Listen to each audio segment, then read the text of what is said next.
Welcome to Lead Like a Girl, where we are empowering everyday women through our stories. I'm your host, Jessica Smith, and I began this journey by sharing my life story. Now, I've joined forces with my longtime friends, Jamie and Corlin, to keep this party going. We met many years ago as young sales girls in our 20s, driven and quickly rising to the top of our industry. As the years went on, life happened, and we all found ourselves in new companies and completely different industries, still striving for success in it all. Career, family, faith, fun. Now, it wasn't easy, but we never stopped moving. Get ready for our real conversations, inspiring stories, and our big life lessons as we share it all. The good, the bad, and the funny. Welcome to Lead Like a Girl. Good morning. Another episode of Lead Like a Girl, and usually it's not morning, but today is a special episode, and I am so excited to get right into this episode that I'm going to call Saying Yes Again at 50. I love how you like to call me out as Right. like my age. And I do this because Are you asking for a friend, Jessica? Right. Like, we're not naming anybody specific. We're not going to name anybody, but no, I think it's super cool that you look badass, Jamie, at 50 years old. I also think it's super cool that I'm going to call you out again, and this is your third marriage, and I can tell you third time's a charm. And I really hope I'm going to ask you to be really real and vulnerable in this episode, and I really think that our listeners are going to appreciate it, because that's what we're here to do, is empower everyday women through our storytelling, the good, the bad, and the funny. And I think we're going to get into all of that today. I think so too. Correlation. I think we just hit it in the first 5 seconds. I think we can like mic drop here. Like, I think we yeah, we covered everything. We checked all the boxes in the first 30 seconds. Yeah. So no, seriously, this conversation is about courage. It's about happiness. It's about second chances. It's about refusing to let your age or opinions or past experiences stop you from living life. So that's what I'm going to say, right? But let's get into it with just asking some good icebreaker questions to Jamie. Jamie's like our star guest today, because this week, well, first of all, can I selfishly say that I'm super excited just to be with you guys, like in person, to hug you. I know. So, other than we're literally going to be breathing the same air in about 13 hours. Yes. Oh my gosh, Both of you need to pack. I need to pack. We need to hit the road really soon. No. My bags are already at the door, by the way. I don't know. You're a prep. You prepare. Yeah. They're already. Even last night, I was probably, I don't even know, like I probably stayed up till maybe 10 p.m., but I was like still talking to my sister, talking to my aunt, and I'm like coming up with 1,000 things like I'm so excited about. I can't wait to see you guys. Like, I'm picking Jessica up at the airport tonight. It's going to be great. Yeah. So, Jamie, you're picking me up? Yes. Oh, I thought Corlin said she was. Oh, okay. So if she picks you up, she has to drive a whole hour farther. So I'm going to pick you up. Okay. Hey, I don't care as long as I get picked up. I appreciate it. Thank you, ladies. So I want to ask a question. No, actually, I'm going to ask more than one icebreaker, by the way. This is funny because it reminds me, I don't know if you guys know, I can't think of her last name, Simone. She's a comedian. And I went to one of her shows and she was like, you know what? She's like, I don't know what I'm going to do. Once again, I'm going into another relationship. She's like, I just need these guys to come with warning labels. Like, can somebody have a warning label? Like, as soon as you meet them, I am a liar. A sandwich board at the at the restaurant, at the bar, wherever you meet them, and say, these are all my issues. Can you handle them now? Exactly. So I'm not going to ask you to name names. I'm not going to do that. Okay. Just in case any of your exes are listeners, but I want to ask. I'm sure they are. Wait, if you think about your past relationships, and if you can think of one warning label that you wish you had known, what would the warning label say? I'm going to say I'm antisocial. Oh, okay. How you know what I mean? Like, how could you know me? Yeah. So I'm sure you can imagine if I'm with someone who's like really antisocial, it just doesn't No, it just Yeah. that was not a that I was think not that's good. a trick though too, because sometimes people, guys specifically, can show up because I mean, everybody wants to put their best foot forward, right? When you first meet them. So everyone goes out of their comfort zone, tries to do all the things. And then when you settle into your normal and you want to be a hermit, that's not going to work. Yeah. Right. Yeah. I No, distinctly remember having my first husband was in the Navy, and he came home, and I like kind of like threw a party, and he was just like, no, like, because I was like, welcome, yay, let's do it, whatever, let's celebrate. And no, that was not a good. When the guest of honor stays in the bedroom like all Right. night, When that's the a red guest flag. yes, when he's like 12 feet away sitting by himself, you're like, oh no. No, that's a good one. So my next one is, at the age you're at now, at 50, what's one thing? At 50. At the age that you currently just- are right now. I just love Keep it saying it going. because you look so damn good. So And it's so only because she's not there yet. Yeah. right. So what's one thing that you absolutely refuse to stress about as a bride this time around? That's a loaded question, as this is like 2 days out, and I'm like, Mhm. I am not a bridezilla like in any way, but here's the thing that I learned yesterday. There are a few people that I didn't invite. Like, I forgot to invite. Like, I probably should have looked through, my friends list and invited some people, and like, I truly want them there, but like, it's just a few days away. And so it's too late. And so yesterday I kind of learned that lesson of like, you know what? Everybody makes mistakes. Like, I forgot to invite a couple people, but I cannot stress about it. I can't, because I can't do anything about it. Like, you can't, you know what I mean? It's that whole thing of worry doesn't really help anything. Yeah. Mhm. It's just that's internal. good. And it's, you want to share that day with all the people that you love and are important to you, but you kind of like forget about the person who lives four states away that you probably should have just, as a courtesy, sent them an invite, or the new friends that just aren't part of my Christmas card list that I used to invite everyone. So yeah, I think that's it. It's like the stuff you can't change. So Yeah. I like it. I feel that your guest list though is always going to have a sacrifice, because you just can't invite everyone. And especially, Jamie, I know your wedding is smaller, it's casual, and I think when you think about, like, if you're planning like the 500-person wedding, balls to the wall, all the things, maybe, I don't know, like, but I think that it was like, I think you get a solid pass for. Well, there's only 50 chairs. Right. You got to give yourself grace. And I think, I've learned this too with our wedding, or when we've over time either have or haven't gotten invited to certain friends' weddings. And I talked about it with my husband, and I'm like, oh, that's kind of weird that we didn't get invited. But you just have to have that perspective that there's only so many people. There's only so many things you want to absorb, including the cost of having like plus or minus 25 people there's a cost associated with that. And I Thousands think that of dollars. as an invite or non-invite, you just have to be okay with, like, they just had to draw the line somewhere, and it's not, you can't take it personally. Yeah. And I feel like I need to redirect that question back to you guys, because what did you not stress about? Like, what did you figure out you shouldn't stress about when you got married? We're going to go with Corlin because I haven't gotten married. I mean, I'm married.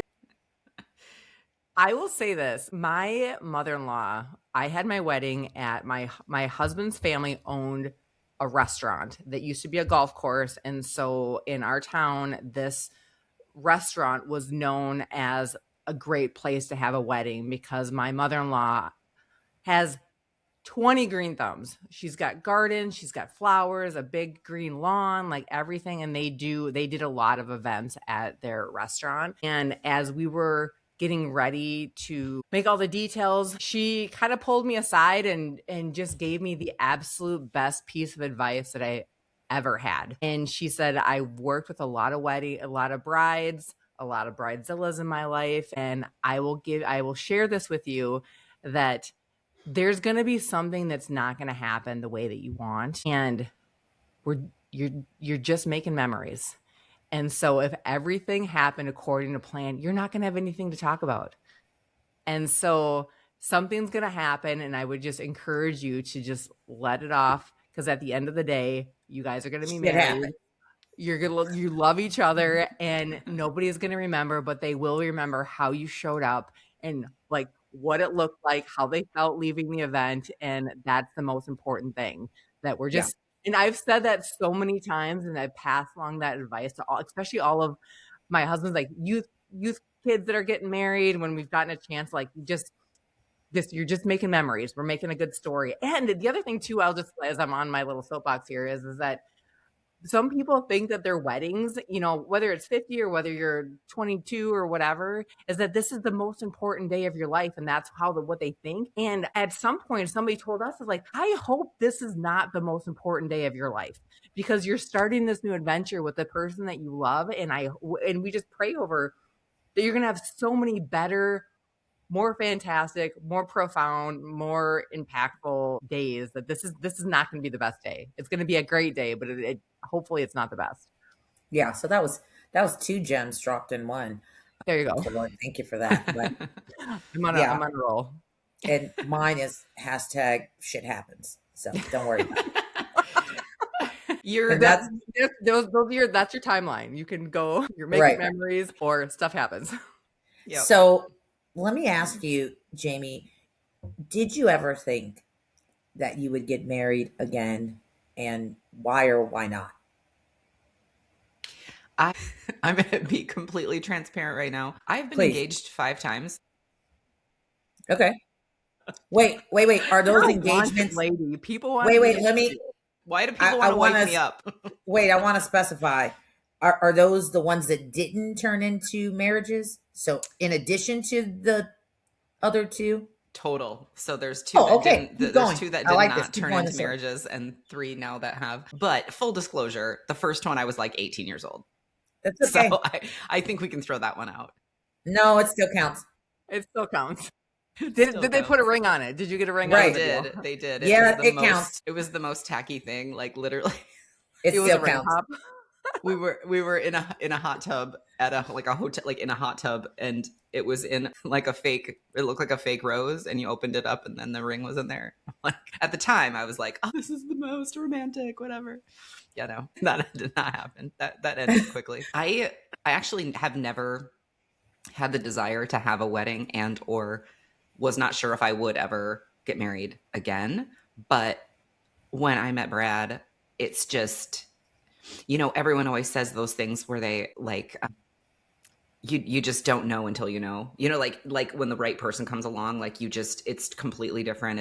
And that's truly how it was with me and him, like totally different relationship than I probably ever had. And just from the get-go, like first time we ever met each other. I mean, we had been friends for like years, and then, but had never like hung out in person. The first time we ever met in person, I mean, sparks flew, you know what I mean? Like it was just, and the whole thing has been completely different than any other relationship. So although I didn't think I would get married again necessarily, or have a wedding, as soon as, I was like, I can't wait to marry you. Like it is so different than any other relationship. And I think that's like what, that was the change. And I think when you come across someone who like we both we talked about our love languages, and neither one of us are physical touch. Like I'm gift giving, he's acts of service. Like neither one of us are, but we'll just be sitting there watching a movie or something, holding hands. And I'm like, I have never been like this before. You know what I mean? I'm just like,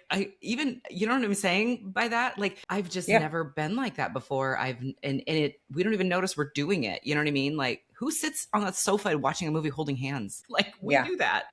8th graders. Yeah. Yeah. So there's just so many things that are different. You guys are right? Just like leaving room for the Holy Spirit or something. Yeah. Yeah, exactly. We put a balloon in between us when we dance. It's what you have to do. Yeah, no, I love that. And that's, I think, especially when, I'm going to say for me, I always wanted marriage, and I always thought I'd get married again. I never, it's just, I didn't think it would be Will, but I knew I would get married again just because I just believed in marriage so much and I wanted that for myself. What would you say when you think back?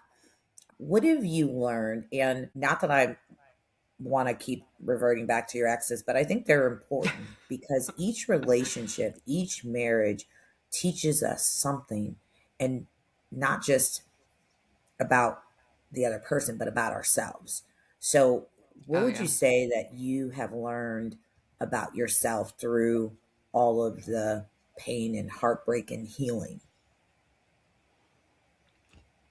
First, when you feel a red flag, you have to pay attention to it. Like when something happens and you're not like okay with, you're not comfortable with it or okay with it, you just have to pay attention. I think I was kind of, I don't know what the term would be, but kind of one of those people who just wanted to like be a savior, right? Like Yeah, you've got things that are kind of messed up and I want to fix you. yeah, Um, that's a thing. right? You know what I'm saying? But then those red flags would come up and you're like, nope, no, no, I'm going to work. I'm going to work 10 times harder to make sure that I quote unquote fix you. Yeah, And you need help with I that. think, well, and one thing my great great great friend Cece said to me so long ago, she was like, okay, because I think I was deciding, if I should break up with someone or whatever, and she said, do they add to you or do they take away from you?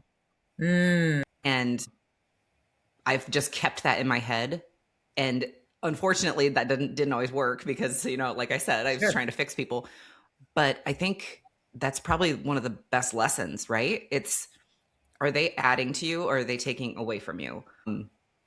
And not to say that that was always something that was a super serious thing. However, I just think whenever you have, you kind of notice this little red flag or you notice a big red flag and you ignore it, it's always going to grow. It's always going to happen, right? Like Right. unless It's going to you can't, resurface. yeah, it's going to resurface. Thank you. Mhm. What did you guys learn from your Well, from your I past? think that looking through that lens, even just tying it back to business, I think sometimes one is that it's hard for us to admit we made a mistake because you've already poured in all this effort Hmm. into this relationship. And so we just keep trying because, okay, I saw this hope or I saw this connection and I think I can make it work. And I didn't make a mistake, and so there's hard to say that out loud. But I also feel we rationalize it with ourselves, say, well, I've already invested X amount of time. Sometimes it's Yes. years, Hmm. sometimes it's, I mean, so long that, Yes. in business, like sunk cost, and you can't make future decisions based on past expenses, that Hmm. you Yeah. have to just cut your losses and just like let it go and move forward, and that is really hard to draw that line and just move forward. Well, Yeah. and you In a feel like you're relationship. disappointing not only the other person, but like you feel like you're disappointing, your friends and family who really like that person. Yeah. Yeah. You know Well, what I mean? that's a whole nother thing. But Corlin, I like the fact that you made that reference because Will does not like when I reference a marriage as a business, but I can't help it because my brain works everything is business. And I do believe that, people get too hung up in love. And I don't think Jamie's a perfect example. It's not very hard to get someone to fall in love with you and ask you to marry them. But I mean, Clearly Jamie knows what she's doing. pause. Wait, what are we talking about now? No, so you can get people to like you in different various ways, but what I'm saying is that there has to be this, like those things that you just talked about, and that is, what are those things that what's this plan look like? I hate to say what's the business plan, what's the business case here? Because if things don't add up outside of just that love, then chances are things are not going to add up long term. But one of the things that I learned about myself, and with a lot of, relationships and pain and heartbreak and healing, is that I got an issue with pride. And even after all these years, I mean, Will and I have been together, I think over or close to 20 years, and I still have an issue with pride. So that's a work in progress, but that's one thing that I learned about myself in healing now. And I try not to go down the rabbit hole of, well, he was a lowlife and he was a jerk and he was a liar and he was a cheater. That might be the case, but what have I learned about myself is what's going to help me have a better relationship moving forward, not just in my marriage, but just in relationships in general. So that's good stuff. Was there a moment where, because I know I suffered from this, was there a moment where you were just worried about what other people would think or what other people would say? It's like, oh my God, this is your third marriage. Oh my God, another guy. Oh my God, you're moving Oh my another guy God. in. Yeah, For me, absolutely. Yes. Go. Keep going. tell me about that. No, I remember when my second marriage, we actually have a great relationship now because we've spent time really, really working on it. But at the time I was like, Because you're I'm gonna, co-parenting. Let me just preface that. because yes, exactly. So just the kids are the priority. And we both have learned so, and don't get me wrong, I've been a single parent now for like 16 years. Like it's been a long time, but we've worked on it very hard. But I do absolutely remember being in the situation of like, okay, I need to get out of this relationship, whatever. And thinking, I don't want to be that person who's divorced twice. Like, come on. I made not only one, I, but I two. actually remember you saying that, and I was in the room, and I think you forgot I was in the room. But yeah, Like it's, but you know what it's just was like, oh man, I feel like I don't want to be a failure twice. You know what I mean? And not to say that it was just me or just them or whatever, but yeah, I think that, like you said, you want to be married, and I think number 3 is just like, but even this time, did you but care? this is the Like, best one. Like this is the and I one that feel I'm like, like, okay, this is right. We always say to each other, I really wish we would have met when we were like, 20. Like I think we would have been, one of those I don't couples. know. But I maybe think you it's, I weren't might ready not to have been as receive smart. that. yeah. I think it's always in God's timing, because you don't know where that person was or where you were in your 20s. But even in this relationship, some may look at your relationship and say it moved kind of fast. Like you guys dated, and next thing you know, you're living together, and next thing you know, you're married. People have those traditional timelines that they create on what's healthy, and Yeah. I rebuke that, because I just think that is. Tell me a little bit about that. Did you care what did people have something to say about it, and did you care about those, that noise? I think I think you're exactly right. I don't think that there's a timeline that's gonna be right for every single relationship or person, Brad and I were friends for a long time, like just friends, you know. And we've been together for like, what is it, 3.5 years now? Like we've been together for a while. But when you come out of a previous relationship, not everyone knows what's happening there either, right? So if you might be broken up with someone for a year and no one really knows, because it's not like you're going to blast that out on, maybe you're close friends, but you're not going to Well, blast that out. some people do, but go ahead. Some people do. But like, no one is in that relationship except you and the other person. But I definitely think, especially with my second marriage, it was like, okay, we dated for a year, we were engaged for a year, then we were married for a year, then we had a baby. You know what I mean? Like I felt like, okay, this is like safe and healthy. But like with Brad, I mean, you guys probably didn't even realize, like I had been single for almost a year. Like, how breakups take a little while or whatever. And I remember, Jessica, you telling me you should wait 6 months to a year. And I was like, I did. You just didn't really realize that I did. Yeah. Yeah, that is my rule of thumb, by the way, ladies. I encourage, when you leave a relationship, because I know so many, and I tell young girls this all the time, please, please, please stop going from one relationship into another. And some Like, of let them, yourself the heal. one ain't even ended yet. That it's ended, but he don't know it's ended. You already into the next one. And so you gotta give yourself that time, even if you think you're not quote unquote heartbroken over this person. You need to give yourself some time to just heal through whatever, or just time by yourself, just to look in the mirror, and maybe, just maybe, you might find something that you need to fix for yourself, or to adjust or something. But I do encourage people to take some time to themselves after a relationship before you kind of just jump into another situation. But also, like, on the flip side, if it's the right one, that might be super quick. Like, I'm thinking about, when like you're Corlin, okay, Harrison, when you and Harrison were together, then you weren't, and then you got back together, and it's like, this is happening. Like, we're gonna date right now. You know what I'm saying? Like, sometimes it's just like it's truly is the person, and everyone else might be like, oh, they've only been dating for a week. Okay, well, no, we dated 5 years ago, and we this is just how we should have, not should have. I guess I shouldn't say it like that, but this is my person, and we know it right now. Because I can't remember. Tell me. I can't remember what was when you and Harrison had coffee, and then you were just like, okay, it's on. Jamie doesn't want this to be all about her, but this episode is all about you, Jamie. I hate to break it to you. That'll be sorry, listeners. I'll tell you that story later.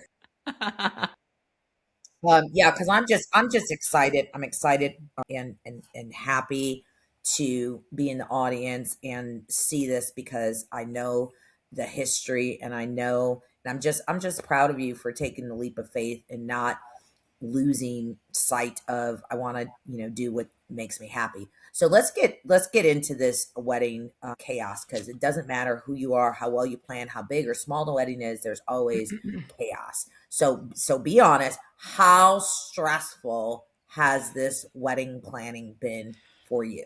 Even if you haven't said it out loud, just be honest. It's on a scale from 1 to 10, 10 being like, absolutely, I'm pulling my hair nuts. I would say 6. It's not been bad, because it's casual, right? It's like I had other things going on with my job and my life and things like that were more stressful. So we're just really trying to like keep it very simple. Like Brad and I were talking the other day about, since we've been together, I've lost a parent. I've lost one of my best friends. We bought a house together that had to be completely renovated. He got laid off. Like, there are so many things that people say, hey, if you can get through this, like, you're going to be able to get through anything. So we've done 4 of them. I've done all of those things. And so when you think about something like this, it's more like, okay, we've gotten through all the, and I always joke, I'm like, buying a house together is probably more of a commitment than marriage. I don't know. But like, if you think about it in that respect, this is a party. I was just going to say that. I was just going to say those words. Yeah. Mm-hmm. And my personality style, like if you give me a day to plan this, I can knock it out. But if you give me like 6 months to plan it, I'm like, it doesn't. You wait till the day before anyways. Yeah. I'm much better at that. Hence our to-do list when we get there. Yeah. I know. Jamie, what's been the funniest disagreement between you and Brad, specifically on the wedding? Oh my gosh. Well, the wedding is Friday. Today is Wednesday. Yesterday he bought a suit. It's probably, I wanted to, the dumbest probably disagreement we had was I wanted to do my own vows, and he doesn't. So we're going to have the, I don't want to make anybody uncomfortable either. So it's. Oh, so you saying that if you would have done your own and he didn't, you think that would have been weird? I think so. Do you? I don't know, but you know what? Feel like you're say the I don't know. Thing. and then I would have just wrote his. Here, just say this. I think he was just okay with like not doing that, just keeping it super simple. And that's pretty much it. Like, honestly, the other day he said, "This is your wedding," and I was like, "This is our wedding." Like, yeah, that is probably a giant pet peeve. We've talked about this, Jamie, that my husband tried to throw that in and this is when so we've been married for 15 years. So this was many, many years ago, but he did that. And I said, yeah, no, even though I feel like I'm making some of the decisions, at the end of the day, this is our event, and we need to make. Well, that's just the guy's way of even saying. if your decision is the same as mine, we need to make these together, and you need to be in.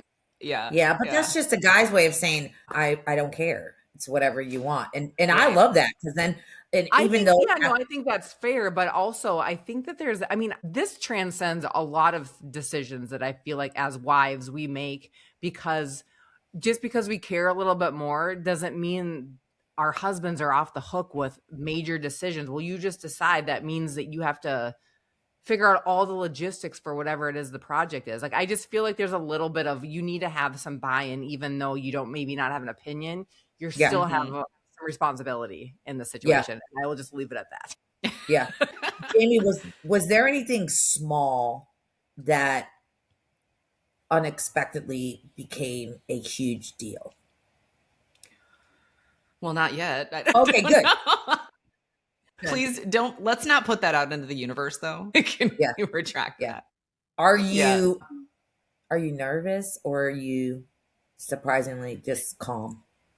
It's going back to what you said before about being like stressed out about stuff. I think it's to the point now where it's happening. It's happening in 2 days, and I can't change anything about it. So, there's not a lot of things that I can do. The only thing I'll tell you what my main concern right now is that I feel like I have a cold. Oh my gosh. So we discussed this before. You know how to get rid of those. Well, like, I think I have allergies. So now I'm like, oh, great. I'm going to be we're having this wedding in a garden. I'm going to be out there sneezing. I knew. That's like my eyes are puffy. Like, my nose is stuffed. Like, that's the most concerning thing to me at this point, is that I'm just going to look like a runny face.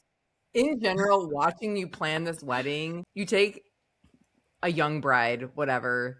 They've got a Pinterest board. They've got a vision cast of all the things. Mm-hmm. You are handling this. I mean, it's just like you said. I mean, it's an important event, but it's an event. It's a party. It's a party. And heading into that like this, that there's a degree of flexibility and of forgiveness and of grace that's inherent just to the way that you're coming at this as a 50-year-old bride.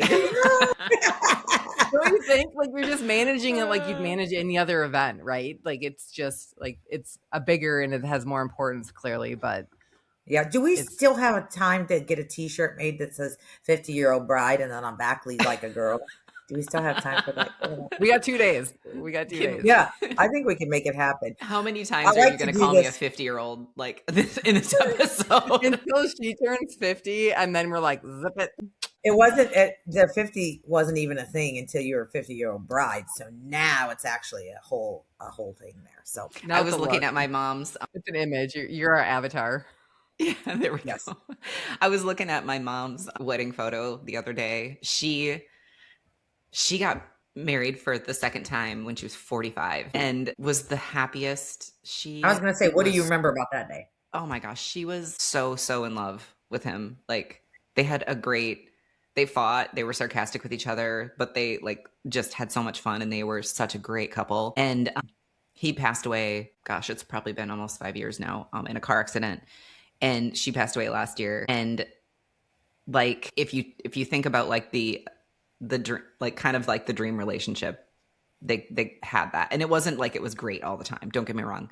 I mean, they gave each other shit all the time, and it was great. But when I think about getting married at 50, I revert back to thinking about my mom. Like, at 40 years old, she started her own business and was greatly successful. At 45, she got remarried and she had a great marriage. Like, I just don't think it's too late for things like that. And I look at her that day. I did her hair that day. It's so funny because she was not a dog or pet person, but I had a tiny little dog that she was holding in her wedding photo. And I'm like, this is odd. Like, this is not my mom. I don't know why she's holding my dog. This is AI. It's so weird. And she had the ceremony on her deck at her house. Well, there was a train there's a train near her house, and she had the wedding scheduled for a certain time, and that was the same time of day that the train went by. So we had to like wait for the train to go by before she did her wedding. She didn't check the train schedule. Yeah, exactly. So it was just like little dumb things like that. But she did, oh my gosh, she looks so beautiful. And it just, anytime I think about like, all right, am I going to go down this road again? She did. And I just saw that success. So I love that. yeah. Yeah. And I think, That's what was it last episode, Jessica, when you're like, it's never too late, just do the thing. exactly, which is why I thought, Because why not? This would be a good, and it's timely. Couple days, Jamie's wedding. I want to hear about the things and just share, because I guarantee you, we have listeners that they're going to be listening. And they're like, yes, exactly, that's me, and that's why we're doing this, right? That's why we are committed to every single week getting on here, not just because we love each other, but I always say, if one episode just touches one person to make them think, just think about something a little differently, then it's worth, the minutes away to do that. I want to do a rapid fire. That's what you call it, Corlin. That and First minute. it for Jamie. So ready, set, go. Who takes longer to get ready?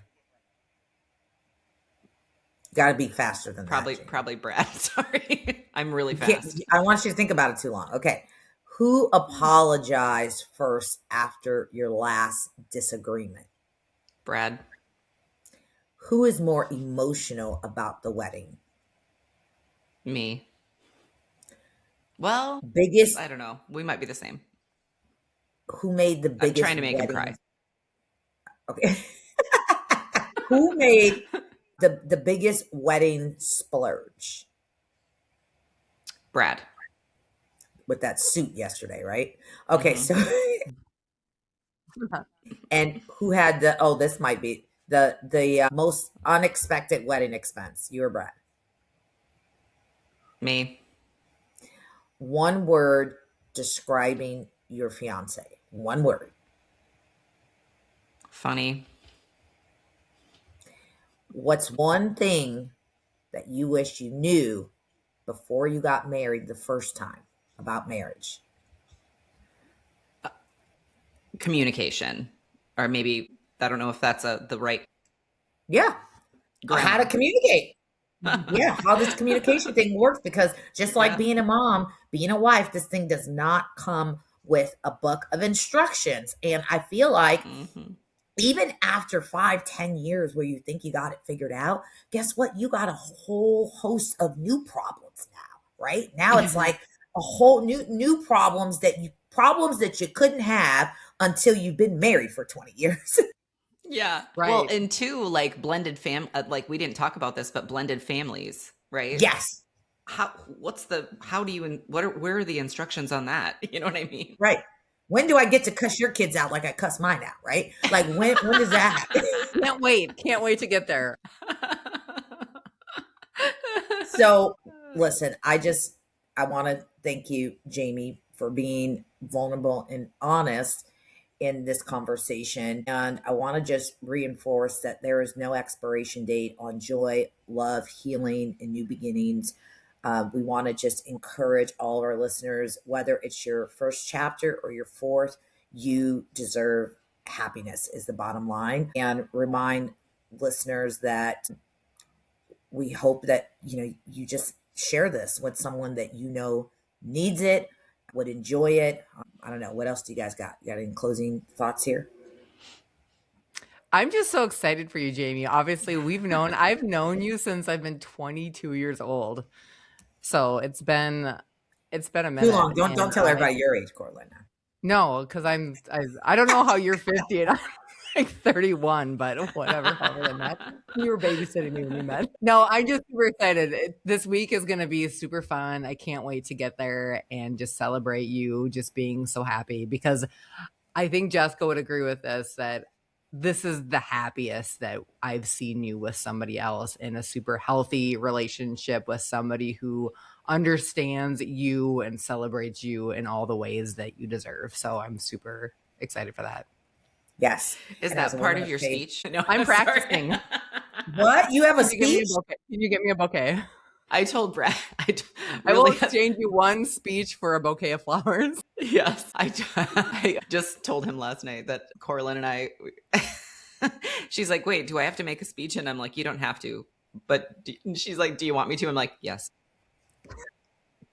That's funny. So listen, you can follow us, Lead Like a Girl Lab, on YouTube. Watch this episode, share this episode, comment on this episode, and we will see you next time on our next episode.